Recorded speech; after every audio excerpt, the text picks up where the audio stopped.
কিভাবে মেরেছে তোকে, কোথায় মেরেছে তোকে?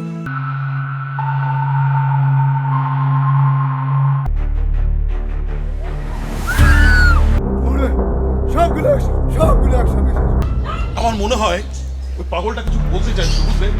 তোমরা পুরুষরা না জীবনে বুঝবে না। Plus 3 number. Don't talk to be nonsense please. Why Rohit? Why you react to me? কি করব? তুমি ব্যাপারটাকে খুব হালকা ভাবে নিচ্ছ। সবগুলো একসঙ্গে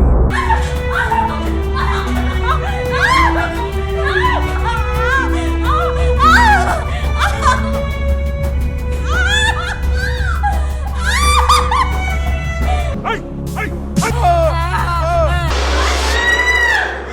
আরে কি হলো? তুমি এরকম চিল্লাচিল্লি করছো কেন? আমি না বসেছিলাম, হঠাৎ লাইটটা অন আর অফ হচ্ছে, আর যখনই অফ হচ্ছে না তখন বড় বড় দোকানের চোখ দেখতে পাচ্ছি। সবগুলো মরবে। এখানে আসার পরে দুজন গায়েব হয়ে গেল। সুমন্ত মিটিং এর কথা বলে বেরিয়ে গেছে। আরে সে তো 2 ঘন্টার জন্য।